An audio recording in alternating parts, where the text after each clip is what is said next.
నమస్తే, welcome to People TV news.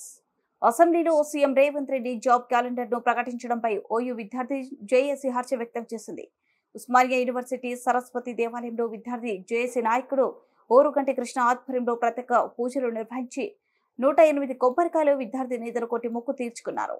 ఈ సందర్భంగా విద్యార్థి జేఏసీ నాయకుడు ఓరుగంటి కృష్ణ మాట్లాడుతూ నీళ్లు నియామకాలు నిధులు పేరుతో ఉద్యమించి అధికారంలోకి వచ్చిన టీఆర్ఎస్ ప్రభుత్వం 10 సంవత్సరాల అధికారంలో ఉండి కూడా ఉద్యోగాలు ఇవ్వకుండా విద్యార్థులను మోసం చేసిందని మండిపడ్డారు.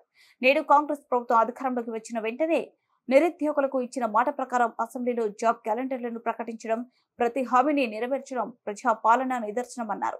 మరో 20 సంవత్సరాల ముఖ్యమంత్రిగా రేవంత్ రెడ్డి కాంగ్రెస్ పార్టీ అధికారంలో ఉంటారని ప్రత్యేక పూజలు నిర్వహించి మొక్కులు నిర్వహించామని తెలిపారు. జాబ్ క్యాలెండర్ ను టీఆర్ఎస్ నాయకులు జీర్ణించుకోలేకపోతున్నారని అన్నారు.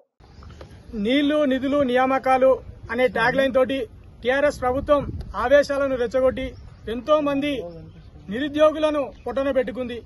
మరి ఆ ఆశయం నెరవేరక 10 ఏళ్లు అధికారంలో ఉండి అధికారం కోల్పోయిన టీఆర్ఎస్ కు ఇలా తగిన గుణపాఠం చెబుతూ నిన్న ఏదైతే నిండు అసెంబ్లీ సాక్షిగా సీఎం రేవంత్ రెడ్డి గారు నిరుద్యోగుల కోసం జాబ్ క్యాలెండర్ ను యూపీఎస్సీ తరహాలో రిలీజ్ చేయడంతో ఇలా ఉస్మానియా యూనివర్సిటీలోని ఆర్ట్స్ కాలేజ్ దగ్గర సరస్వతి చదువుల తల్లి సరస్వతమ్మ టెంపుల్ దగ్గర 108 కొబ్బరికాయలతోటి నిరుద్యోగుల తరపున మాకు మొక్కు చెల్లించుకోవడం జరిగింది.